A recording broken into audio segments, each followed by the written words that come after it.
Olá, seja muito bem-vindo a mais um programa Encontro com uma Palavra. Para mim é uma alegria muito grande poder estar com você para juntos estudarmos a Bíblia, a Palavra de Deus. Estamos fazendo isso constantemente aqui no Encontro com a Palavra. Acomode-se e acompanhe conosco a leitura deste trecho da Bíblia. Diz assim: Bem-aventurados os pobres em espírito, pois deles é o reino dos céus. Bem-aventurados os que choram, pois serão consolados. Bem-aventurados os humildes, pois eles receberão a terra por herança. Bem-aventurados os que têm fome e sede de justiça, pois serão satisfeitos. Bem-aventurados os misericordiosos, pois obterão misericórdia. No programa de hoje vamos falar sobre a quinta bem-aventurança. Bem-aventurados os misericordiosos, ou bem-aventurados os que amam incondicionalmente. Mas o que é misericórdia? Misericórdia é o amor incondicional. Quando falamos da misericórdia de Deus, falamos do amor incondicional de Deus. Como já dissemos, graça é o atributo de Deus que permite que recebamos todo tipo de coisas maravilhosas que não merecemos. Graça é uma das palavras mais bonitas da Bíblia. E o que é misericórdia? Misericórdia é o atributo de Deus, o atributo que impede que recebamos tudo aquilo que merecemos. Quando chegar o dia do seu julgamento, será que você vai dizer para Deus: olha, eu quero só o que mereço, nem mais e nem menos. Quero os meus direitos. O Senhor pode me dar o que eu mereço, por favor? Eu tenho certeza que você não vai dizer isso. Quando eu estiver diante de Deus, eu vou dizer: Senhor, misericórdia e graça. Acho que a palavra misericórdia é ainda mais bonita do que graça, porque, de acordo com as Escrituras, o que nós merecemos, hein? Estude mais uma vez o livro de Romanos e reveja o argumento teológico de Paulo. Você vai ver que uma das coisas que ele afirma, um dos pontos nos quais baseia o seu ensino sobre salvação, é que nós não somos bons, nós somos pecadores, nós não merecemos nada. Portanto, se dependermos de nós mesmos, caímos em pecado. Paulo afirma que, por natureza, somos filhos da ira. Nesse ponto do tratado teológico de Paulo, temos a explicação do porquê precisamos de um Salvador. É por isso que Deus teve que desfalcar o céu e mandar o seu Filho ao mundo, porque nós não somos bons. A única coisa que realmente merecemos, de acordo com as Escrituras, é o inferno. E se temos alguma coisa boa, é por causa da graça e da misericórdia de Deus. Por isso, quando a quinta bem-aventurança afirma: Bem-aventurados os misericordiosos, porque obterão misericórdia, ela está falando do amor incondicional, do amor incondicional de Deus. Um dos estudiosos da Bíblia de quem eu mais gosto é o Dr. Martyn Lloyd-Jones. Ele foi para o Senhor em 1985 e escreveu algo excelente sobre exatamente esse assunto que nós estamos começando a estudar hoje. Como essa bem-aventurança pode influenciar na questão do relacionamento com as outras pessoas. O livro do Dr. Martyn Lloyd-Jones é intitulado simplesmente O Sermão do Monte. E eu o recomendo para você. Eu tenho certeza que você vai levar algum tempo para ler 3 capítulos desse livro. Vai precisar de bastante paciência. Mas, se for persistente e ler todo o comentário, no final, você vai entender o ensino do Sermão do Monte. No seu comentário sobre o Sermão do Monte, Dr. Jones afirma que as bem-aventuranças também podem ser consideradas uma escada. As 4 primeiras bem-aventuranças nos levam ao topo da montanha. Bem-aventurados os pobres de espírito. Esta bem-aventurança nos faz subir 1/4 do caminho. Bem-aventurados os que choram. Esta nos leva até a metade do caminho. Bem-aventurados os humildes. Esta nos leva até 3/4 do caminho. Mas bem-aventurados os que têm fome e sede de justiça, nos leva até o topo da montanha. As outras bem-aventuranças nos fazem descer o outro lado da montanha. Como é o homem que ficou no topo da montanha com Deus e foi cheio da justiça e agora está voltando para baixo, hein? Será que ele é um teólogo profundo conhecedor da Bíblia? Será que ele é ligado à doutrina e dogmático? Será que ele é um fariseu? Um mestre da lei? Será que ele é alguém que desce da montanha e diz: irmão, eu conheço a Bíblia mais do que você, sei como provar tudo que estou falando, viu? Será? Não. Depois que um homem foi para o topo da montanha, depois de fazer a sua subida das bem-aventuranças, ele está cheio de justiça e de Deus. Ele é justo. Então podemos dizer que ele está realmente cheio de Deus. Como ele é quando desce da montanha? Ele é um homem amoroso. É cheio do amor incondicional de Deus. Ele é cheio da graça de Deus. É cheio de misericórdia. É a mesma misericórdia que Deus sente. A misericórdia de Deus pelas pessoas. É disto que esse homem vai estar cheio. É maravilhoso pensar que a palavra misericórdia aparece 365 vezes na Bíblia. Acho que Deus sabia que precisaríamos de uma vez para cada dia do ano. A maioria das referências à misericórdia de Deus é encontrada no Velho Testamento. Deus sempre foi um Deus de amor incondicional. Um pouco antes do povo de Deus ser levado cativo para a Babilônia e depois, quando metade da população foi massacrada, as moças e mulheres tinham sido estupradas e o povo tinha sido arrastado, acorrentado. Jeremias não tinha para onde ir. O inimigo foi bom com ele e por isso ele não precisou ir para o cativeiro da Babilônia. Ele ficou na Terra Santa depois que todo o povo tinha sido levado. Ele construiu uma gruta que foi chamada de Gruta de Jeremias. Na verdade, ele a construiu sobre um monte. Ele se sentava nessa gruta e lamentava, sem parar, pelo que tinha acontecido ao povo de Deus. Jeremias é chamado de o profeta chorão. Sua profecia, o livro de Jeremias, descreve uma série de lamentações, por isso que é difícil esquematizá-lo. Ele não seguiu um esquema para escrever o seu livro. Seu coração estava ferido e ele chorava enquanto escrevia. No final do livro de Jeremias encontramos um pós-escrito chamado Lamentações. O que isso quer dizer? Que ele escreveu mais lamentações e mais choro.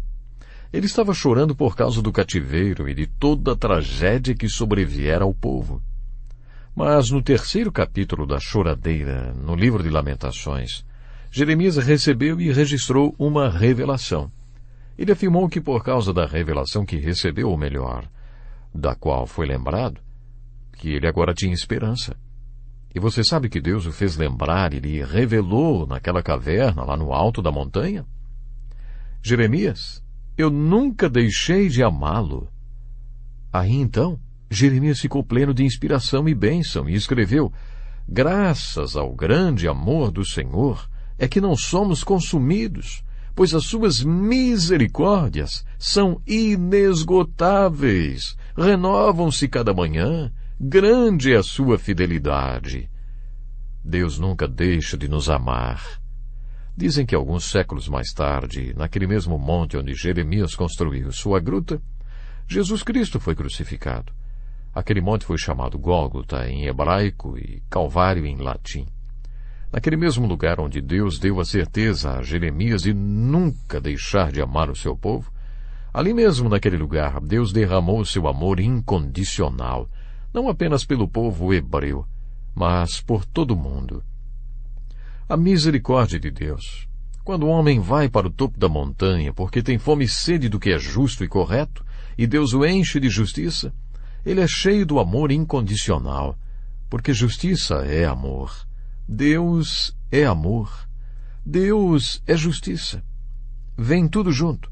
Por isso, quando um homem desce a montanha e começa a sua experiência de ir com Deus, a primeira bem-aventurança de ir é bem-aventurados os misericordiosos, pois obterão misericórdia. Esta bem-aventurança significa que discípulos de Jesus se tornam um canal do amor incondicional de Deus pelas pessoas que precisam ser amadas incondicionalmente. A maioria das pessoas ama condicionalmente. O amor delas por alguém depende de uma performance.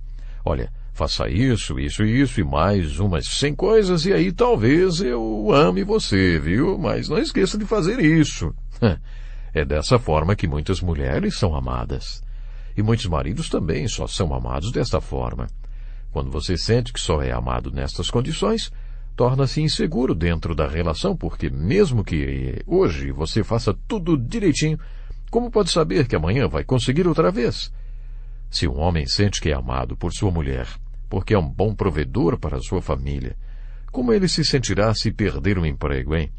Se uma mulher se sente amada pelo seu marido porque é uma boa parceira sexual, como vai se sentir grávida? Com aquele barrigão? Ou então, mais velha e não tão atraente, como ela vai se sentir? Será que ainda assim será amada? A resposta em milhões de casos pelo mundo afora é não.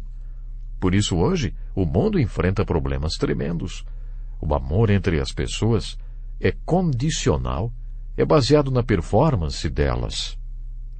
Sabe, eu gostaria de saber se você já descobriu que Deus é amor. João descobriu e escreveu sobre isso na sua primeira epístola, capítulo 4, versículo 16. Deus é amor. Todo aquele que permanece no amor permanece em Deus e Deus nele. A segunda parte das bem-aventuranças se relacionam com as atitudes de ir para Jesus. Depois de sermos treinados, depois que fomos a Ele nos dá as atitudes para irmos. Agora nos tornamos misericordiosos, puros de coração, pacificadores e, por causa disso, somos perseguidos. Como já dissemos, existe um tipo de linha divisória entre a quarta e a quinta bem-aventurança.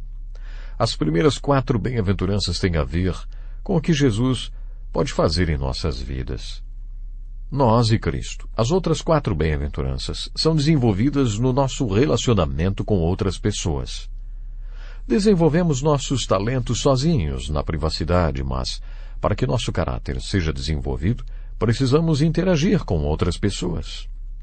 Assim, as 4 primeiras bem-aventuranças são desenvolvidas na privacidade, e as 4 últimas na interação com outras pessoas. Podemos dizer que as 4 primeiras bem-aventuranças são desenvolvidas no topo da montanha, quando estamos sozinhos com Jesus, e as outras 4 bem-aventuranças são exercitadas quando o retiro acaba.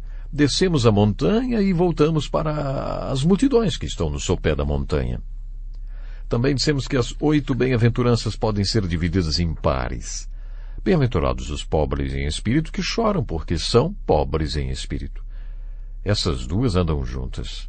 Depois, bem-aventurados os mansos e humildes, que depois que aceitam esse cabresto, vamos dizer assim, o jugo de Jesus, têm fome e sede de conhecer o que Jesus quer que eles façam. Eles têm sede e fome do que é certo. Que tipo de homem é aquele que vai ao topo da montanha para passar um tempo com Jesus? Bom, quando ele começa a subir a montanha, pobre em espírito, caminha 1/4 do caminho. O choro o leva até a metade do caminho. A mansidão a 3/4 do caminho. E a fome e sede pelo que é certo até o topo. Lá ele é cheio de justiça e do que é certo. Depois que um homem esteve no topo da montanha e foi cheio de justiça e do que é certo, que tipo de homem você acha que ele se torna? Como vimos no último estudo, este homem torna-se misericordioso. E misericórdia significa amor incondicional. Ele é cheio de justiça, mas uma justiça que não tem nada a ver com a justiça dos fariseus, de um bitolado na Bíblia que não para de citar versículos e que impõe regras para as pessoas. O homem que já esteve no topo da montanha foi cheio do que é certo, e a prova disso é que quando ele desce da montanha, está cheio do amor de Deus, o amor incondicional de Cristo pelas pessoas que estão carentes.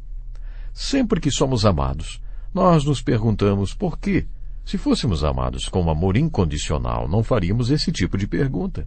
Se alguém lhe desse dinheiro, você não perguntaria por que aquela pessoa estava fazendo aquilo? Todos nós faríamos isso. Estamos sempre querendo saber os motivos. Por quê? Por quê? É por isso que a 5ª e a 6ª bem-aventuranças se agrupam. Bem-aventurados os misericordiosos, aqueles que são cheios do amor incondicional de Deus. Tem a ver com bem-aventurados os puros de coração, pois verão a Deus. Puros de coração. O que significa ser puro de coração? Logo de cara podemos dizer que aquela pessoa que é cheia do amor incondicional de Deus tem no coração um motivo puro para amar. O fato desse amor ser incondicional nos faz pensar assim. O amor dessas pessoas não depende do que a pessoa amada faz ou deixa de fazer. Você se lembra que comparamos o significado das palavras misericórdia e graça? Graça é quando Deus nos dá toda sorte de coisas boas que não merecemos. Misericórdia é quando Deus impede que recebamos aquilo que merecemos. Graça e misericórdia são como uma espada de dois gumes. De um lado temos a graça e o amor incondicional de Deus que independe do que fazemos. Do outro lado sabemos que não perdemos o favor, as bênçãos e amor de Deus por causa de uma performance negativa. Deus nos ama independentemente de nossa performance. Se você ama alguém com o amor de Deus, se você é um canal do amor de Deus, então você deve ser capaz de dizer: meu amor aguenta qualquer coisa que você fizer. Eu o amo com o amor de Deus, e o amor de Deus é firme. Eu aguento. Aguento qualquer coisa que você fizer. O meu amor, que é o amor de Deus, não é frágil, é indestrutível. Eu vou amar você de um jeito ou de outro. Nada que você diga ou faça pode me impedir de amá-lo, porque eu o amo com o amor de Cristo, com o amor de Deus. Se tudo isso for verdadeiro, não é preciso dizer que a sua motivação para amar com o amor incondicional de Deus é pura. Talvez seja por isso que essas duas bem-aventuranças andam juntas. Bem-aventurados os misericordiosos e bem-aventurados os puros de coração. Quando vamos buscar no original grego o significado de puro de coração, descobrimos que não tem nada a ver com limpo ou purificado. Até certo ponto, esse significado é válido, mas deixe-me explicar. A palavra grega traduzida para puro é kataris. Quando você vai ao hospital e precisa ser cateterizado, quer dizer que vão usar uma sonda em você para eliminar do seu corpo o que ele não consegue eliminar por causa de alguma disfunção. Caso contrário, todo o seu corpo vai se contaminar com toxinas. Os psicólogos usam uma expressão que vem da palavra grega kataris, ou catéter, ou catarsis. Quando alguém tem uma catarsis emocional, ela passa por uma descarga emocional e libera todos os tipos de sentimentos, tudo que está tentando segurar. Esta manifestação pode vir através de um acesso de raiva, de choro e às vezes até de riso. Talvez sejam sentimentos que vinham sendo reprimidos há muito tempo e alguma coisa desengatilhou esse desabafo e por isso a pessoa não consegue parar de chorar ou parar de rir. Pode ser que venham acessos de risos, pode ser que venha choro ao mesmo tempo até. Os psicólogos denominam esta manifestação emocional de catarsis. Segundo eles, a pessoa está liberando o veneno de sua mente, cateterizando o cérebro. É interessante observar que a palavra para bem-aventurados, os puros de coração, é exatamente a palavra catarsis ou cataris.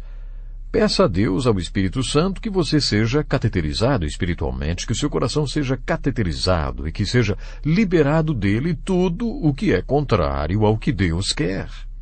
As Escrituras falam muito sobre o coração. No livro de Provérbios lemos: acima de tudo guarde o seu coração, pois dele depende toda a sua vida. As questões da vida vêm do coração do homem, por isso devemos guardar o nosso coração. As nossas atitudes são resultados daquilo que está em nosso coração, por isso Davi orou no Salmo 139, sonda-me, ó Deus, e conhece o meu coração. Prova-me e conhece as minhas inquietações, vê se em minha conduta algo te ofende, e dirige-me pelo caminho eterno. Depois de falar com o Deus que o conhecia, que o havia criado, que havia planejado todos os seus dias, que pensava nele, Davi fez esta oração: sonda-me, ó Deus, e conhece o meu coração. Prova-me e conhece as minhas inquietações. Vê se em minha conduta algo te ofende, e dirige-me pelo caminho eterno. Jeremias também recebeu importantes revelações sobre o coração. Acompanhe comigo o versículo 9 do capítulo 17 de Jeremias. Diz assim: o coração é mais enganoso que qualquer outra coisa e sua doença é incurável. Quem é capaz de compreendê-lo? O seu coração é desesperadamente perverso e, mais que isso, é enganoso. Por isso as pessoas gastam tanto dinheiro com terapias e analistas, porque seus corações são enganosos. As pessoas se enganam e enganam os que estão ao seu redor. Davi foi sábio ao se dirigir àquele que sabia o que ia no seu coração. Davi foi muito sábio quando disse: sonda-me, ó Deus, sonda-me, e conhece o meu coração, prova-me e conhece as minhas inquietações, vê se em minha conduta algo te ofende, dirige-me pelo caminho eterno. Quando Jeremias perguntou: o coração é mais enganoso que qualquer coisa e sua doença é incurável, quem é capaz de compreendê-lo? Ele mesmo respondeu, dizendo que somente Deus conhece o coração humano. Há vários anos atrás, eu me formei em 2 faculdades, psicologia e também no seminário. Quando terminei, eu achava que sabia tudo e mal podia esperar para começar a aconselhar as pessoas. Tudo o que eu tinha que fazer era marcar hora com as pessoas e resolver os problemas delas. Mas aí, parecia que cada um que entrava no meu consultório era uma exceção a tudo que eu tinha aprendido. Depois de me deparar com mais de 1000 exceções, eu disse para Deus: Deus, eu não sei nada sobre essa gente, nem sobre o que vai em seus corações. Em meus momentos devocionais, deparei-me com este versículo de Jeremias. Eu já o conhecia. O coração é mais enganoso que qualquer outra coisa e sua doença é incurável, mas tinha me esquecido da parte que diz: quem é capaz de compreendê-lo? E qual é a resposta? Eu nunca tinha pensado nisso. Só Deus sabe o que vai no coração do homem. Que pena, mas eu já tenho que encerrar o programa de hoje. Programe-se para estar conosco no próximo encontro com a palavra, quando vamos continuar estudando o que Jesus quis dizer com a expressão puros de coração. Até lá. Deus lhe abençoe.